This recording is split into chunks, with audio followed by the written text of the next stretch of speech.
Before I get going, first, a very big thank you to Kathleen and Lisa. I found very much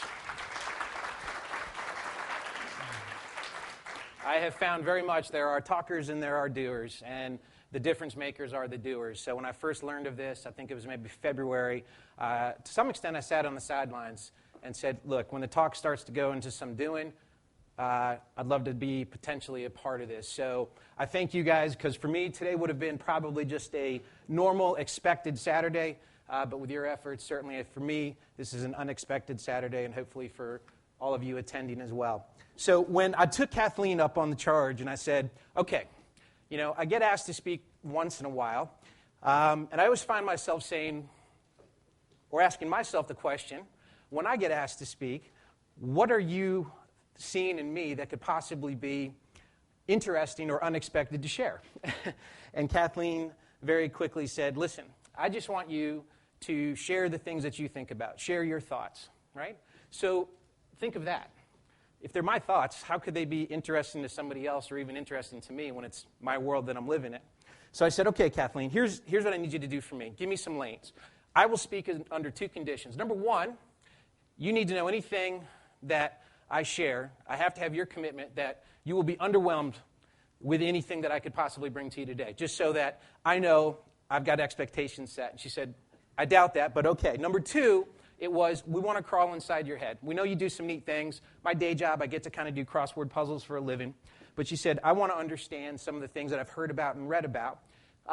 So I took it to something that was hard for me to step outside of and embrace it first, because it's the life that I live. So it's like somebody asking you, what do you do every day?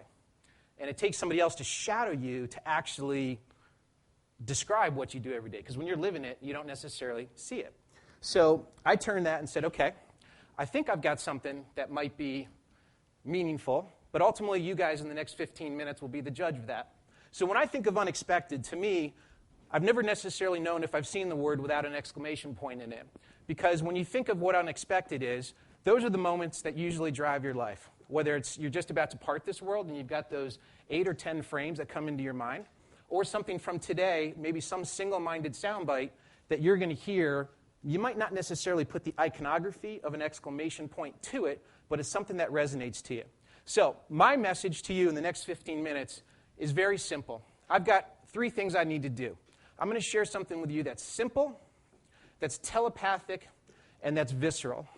And if I do that well, you will walk out of here sharing with me, sharing a belief that I have, that I believe you do too. You just may not know it yet. When I thought about our visit today and how to most effectively share my message, I thought, how do I do that, right? Because there's a story behind the message. And so I asked a few folks, and they said, well, begin with the story of the messenger behind the message. So there's often a quote, it's to understand the entrepreneur, you first have to understand the juvenile delinquent. That's me. That kid is up to no good right now. So if there's one thing I will take credit for in my youth is I did a brilliant job of choosing my parents. I don't know if they necessarily would say that I made brilliant choices along the way, because much of my childhood, not all the time, but we saw a lot of lights like these as I lived my childhood, getting into trouble and what have you. I was also Catholic, so I also found a lot of my time in these.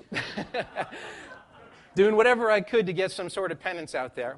But if you fast forward to 30 years, from where that was to where it is today, I think like most of us in this room, I'm still just a kid trying to find my way out there. And I love that. Every day I wake up, that's kind of the way that I think, that's the way that I see things. So my day job, as I just said, I work at a little company that does really, really big things. And I get to do every day, as I mentioned, a crossword puzzle. You heard some of the stuff that we do. But we try to find white space opportunities. And to me, the way that you do that is you got to be up in the clouds. You got to kind of dream a little bit. So my title as CEO is Chief Eternal Optimist. Right or wrong, it's the one thing that I believe I do well, which is what's possible? Why not? Why can't we actually do that? So you put that together, and this is something for me that's an icon that's been very much a part of my life since childhood and still to today. Anybody, hopefully this... Here's maybe the better recognition of this. All right. So, I mean, look at where this guy is looking, right? That's where I tend to look, is up in the clouds. I love it up there. You get a great view, but this is one dude that I identified with when I was a kid. This is somebody who I loved the mind. I loved his mindset and where he went and the situations he got himself into or the path that he explored, and it always seemed to be a successful path. More than that, a lot of times it seemed messy a little bit along the way, but he always figured it out. So if I look at what Harold has, I don't know if I'm this good, but I love to live in the clouds. To me, this is a single icon. It's very easy to get, very easy to understand. Once in a while, we come up with some big ideas, or they fall out of here. And I'm surrounded by an incredible group who, like Kathleen and Lisa, it means nothing to come up with idea. Then you got to go out there and get it executed and get it done. So for me, this is kind of how I see things. And I try to keep it simple, and that's what's critical for me as I live my days. Most of you out here, I think, have a tremendous amount more horsepower on me. And this is an image I saw recently. I don't know who did it. It was in a magazine. I thought, God, that is such a brilliant image of potentially what's going on in at least what I would consider to be the majority of to some extent, normal brains out there. I went to school locally here in the state. And one of the biggest influencers in my life to this day is somebody that I came across in college by the name of Nancy Pompian. And Nancy has somehow took an interest in me. Again, even being asked to speak. My life apparently is far more interesting to other people than it is to me. But when I was on campus, I started all sorts of businesses, and Nancy somehow took an interest in me. I also was an incredibly challenged kid in the classroom. The classroom didn't necessarily make sense to me. And I have a tremendous amount of difficulty in learning. And Nancy helped me get through that. And she helped me get through it in such a way that what she brought to the table and she brought to my life, and my job is to bring it to you, is a perspective around what this is. So learning disability, that's my brain. At least I think that's those that know me, and some of you, God bless you, are in this room, would maybe say that's what my brain looks like. What Nancy got me to understand is that each and every one of us, the way we think, the way we learn, it's right. And when you think about defining learning disability, this is literally, you can go online. I don't know who came up with it, okay? But these are the words that are down there. A condition giving rise to difficulties in acquiring knowledge and skills to the normal level expected of those of the same age. What does that mean? I don't know. But there are two words in here that I think we should call out. Normal and expected. Because when I think of those words, I don't know if there is a definition to those words. Right? Why? How do you define normal? I'm normal. I don't know what you all think, but I'm normal. Forget the pink, the fact that I drive a Winnebago as a day car, this ridiculous haircut. I'm normal. And gosh darn it, I like me. Those that I work with, I don't know if they'd say this so much. So what is normal, right? It's relative. Because I'd also tell you what's the opposite of normal. Somebody would say abnormal. Well, that's pretty harsh, don't you think? So let's go this. How about a disability? Well, here's what Nancy taught me. There's no such thing as a disability. In fact, depending on how you look at it, take the telescope, flip it, I, Ryan, to challenge you to think that your disability is actually an ability. So what is an ability? What about trash? Treasure? How about left? Seriously, how do you define left? What is the counterpoint to left, right? So I'd say it's probably right. So you keep going, and then you get to this. What is expected? Well, to me, I guess the counter would be unexpected. What are those unexpected paths? And as we saw from Harold, there were lots of paths to get to wherever he wanted to go. And the beauty of it, too, is if you remember on some of the end pages, it wasn't defined. It allowed you to do your next move. So what is the path to success? What you realize is often the path to success really doesn't have one, all over the place, right? So as you put all this together, to me it comes down to something simple. What is the opposite of success? Because we hear about it all the time. You've got to be successful. You've got to go graduate from high school. You've got to go graduate from college. And it's a word to me that's so overused that I don't know if you necessarily know what it is until you know what it's not. Right? Because we're taught these balances or these imbalances. And you're taught to think that necessarily one word has to have a counterpoint in another. So here's my thought for you. And I believe you believe this, and you just might not know it. I would say that the opposite of success, to some, would say failure. God, the situation was such a mess. The person was a disaster. What a failure. Today, it didn't work. What a failure, right?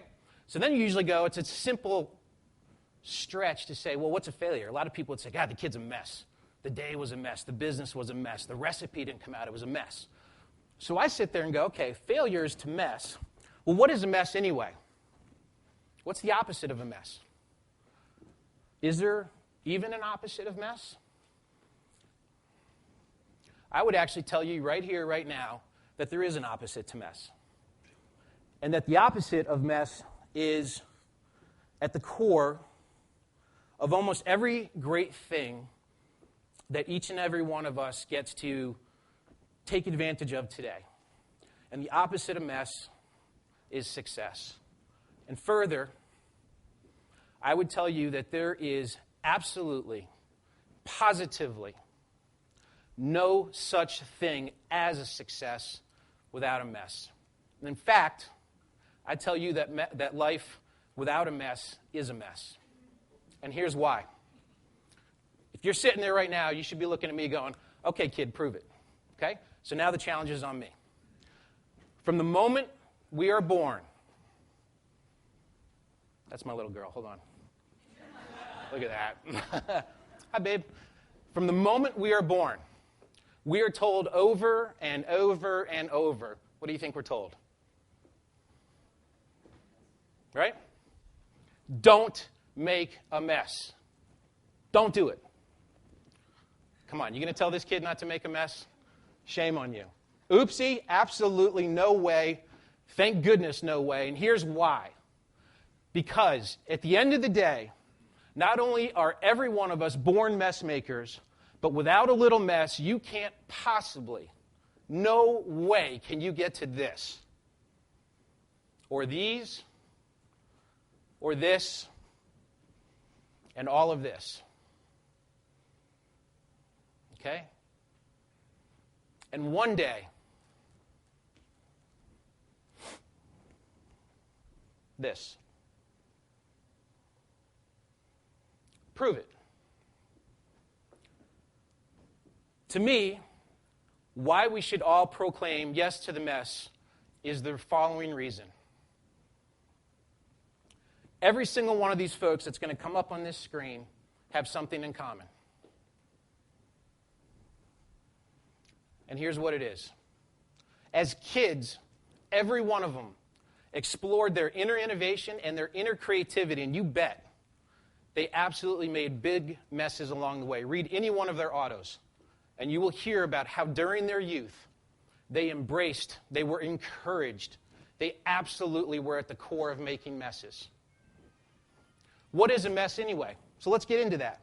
Well, the child who is always sternly warned against making or getting his clothes dirty or making a mess, and who takes it to heart, will be more likely to be creatively cramped for the rest of their adult lives. That's huge, right? Whatever your beliefs are, you come into this world, what's up, world? And then you hear all the things you shouldn't do, or you see the lanes that you're supposed to travel in, right? And to me, very simply, I believe every single one who comes into this world is a genius. So the trick is, how do you prevent yourself from becoming de-geniused as you synthesize and take in the world? And this person right here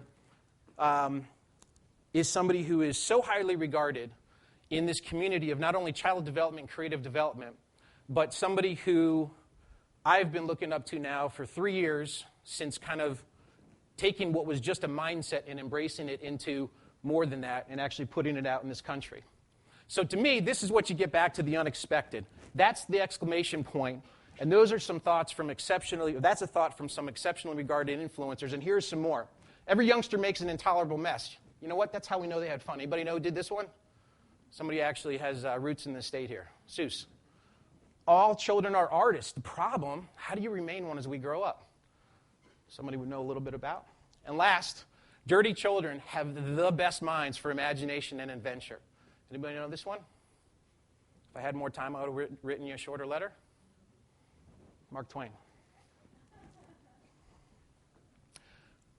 This is our youth right now. If you were to go to these kids, most likely, and say to them, who is the first president of the United States? You will not necessarily get an answer. You will actually get the following. What are my choices? So as we think about what is going on out there, there is a reversing decline in aptitude scores across this country. It is absolutely undeniable. So undeniable, 10th graders, they're near the bottom of developed nations, 24th out of 29th. This is our home turf. 12th graders, outperformed only by Cyprus and South Africa in the latest international math and science. Okay? So I have a challenge, and I think a solution. To me, this is what it gets to. A teacher was recently quoted saying, I want to teach my students how to write. I don't want to teach them how to take a test that shows that they can write. And that teacher quit, and we're working with that teacher now. The challenge is real and undeniable. So much for young people who participate in the arts. We heard a lot of this earlier today. My heart was just pounding when I heard Dean talking. I've been around the corner from First for 7 years since I moved down here. I've heard about it, never really knew much about it until today, and my heart was just pounding. Young people who participate in the arts or the sciences were found to be 4 times more likely to be recognized for academic achievement. A 400% greater chance to excel in life just by participating in artistic endeavors. And what's happening every day across this country in our classrooms when it comes to the arts.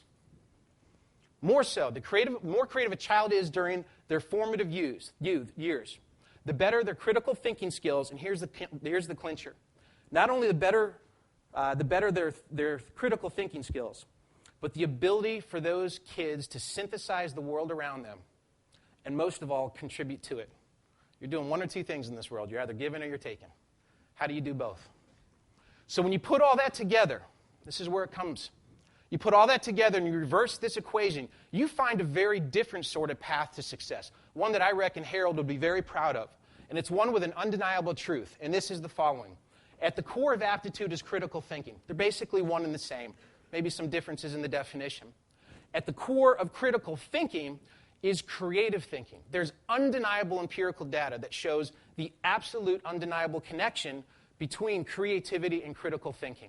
The more creative a child is during the youth, the better their critical thinking skills and therefore their ability to not only synthesize the world, but contribute to it. Creative thinking only really happens when you allow a child to explore, to embrace, encourage them to go out and find out what their inner innovation is all about and their inner creativity. Well, what happens when that happens? When they explore their inner innovation, this thing happens, right? Big messes. So what's the next part of that? Like, seriously, synthesize it into your home. With big messes comes this thing called big cleanup, right? How many times have you heard of a home wanting to have a big cleanup? So with a big cleanup come homes that don't want the big cleanup. So we think about this issue, this challenge. And yes, it's in classrooms, but it starts right at home. And it can be solved right at home. When you stifle the mess, you absolutely stifle success. Make a mess, it is a mindset. It's Nancy Pompey telling me, you don't have a disability, you have an ability. It is a mindset. And the mindset is the following. Understanding that messes are at the core of creativity, and that creativity is at the core of critical thinking and therefore our ability to not only synthesize the world, but contribute to it. The mindset is deliberately designed to tell us all to do what we are told not to do from our earliest days on this earth. The mindset is a launch pad to unlock and unleash the inner creativity and inner innovation that undeniably lives in every one of us. These are very purposeful words. We have it. Every one of us does. It's a matter of how do you go from genius and prevent being de-geniused? How do you go from having it and unlocking it so that it comes back? Why unlock and unleash? Because we're all born of that way of a genius. The challenge is preventing yourself, but more importantly, especially for parents, I'm in the franchise now, more importantly, preventing those around you from being de-geniused along the way. So in the last 15 minutes, I've gone over. Last 15 and a half minutes, or more like 20. My message to you is the following. And actually, my message is right here on this board, in this message. You ready? Number 1, say yes to the mess. Number 2, when you do, inventions, innovations, concepts, ideas will sprout that otherwise never could have, ever. And when that happens, you will create ideas that every one of us have right now that we use every day to our benefit. And more importantly, they are absolutely ideas for the ages. So my message to you is right in here, and that's how you get to the exclamation point. And it literally can start right at home. That's what we're here to try to do, not just here, but to me as a parent, as somebody who's in the community of creativity, how do you put that exclamation point? Whether it's in 600 font or whether it's something this small every single day out there. Because when it happens, you tell the world about it. And it's not necessarily the world in hundreds of millions. It could be in your world, in your own little ecosystem. But that's how you start to get to make an impact, to get other people to understand that there is a counterpoint to every single point that's out there.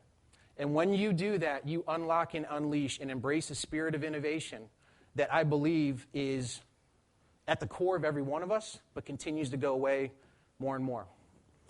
Finally, a couple people came up to me before, and they knew what I was going to talk about in terms of, this should be interesting, how are you going to take mess and spin this one?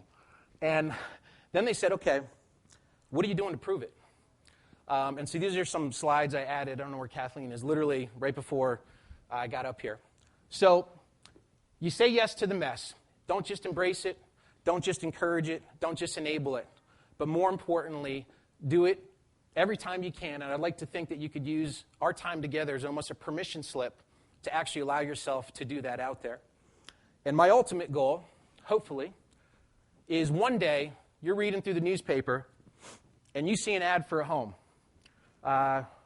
This 3-story Tudor has a large formal entry, home office, 3.5 baths, 5 bedrooms, fireplaces, pretty nice house. But here's what it also has. It's got a media room, workout room, and recently installed make-a-mess room. Doesn't mean you have to trash your house. It means you have to give creativity room to grow and a place to flourish. And so the final is somebody said, what are you doing to support this every day? And there is a facility, actually not too far from where Dean is today in Chicago, that is a living proof point. And right now, as I'm standing here and we're having our chance to visit, there are children who are in a facility that is geared 100% to tell them to do what they are told generally every day not to do, right? And when you think about it, what is a mess anyway? A mess is, it's relative. A mess is only a mess once we define it for a child. But if you allow the mindset to flourish, you get those things we saw earlier, not just the crafts, but you get to the people who we look to every day who are expected to influence us, but have done the unexpected at the same time. When you get out of here, if you can, if you remember one thing beyond saying yes to the mess, when you see a crayon, if it happens to be purple, do something different with it. Let it melt on your dashboard. Break it in half. Grind it in your teeth. Just do something different with it. Because I'm telling you, when you embrace that and you let the confines go, you start to live a broader life, a more creative life, and more importantly, more of an opportunity and an ability to contribute.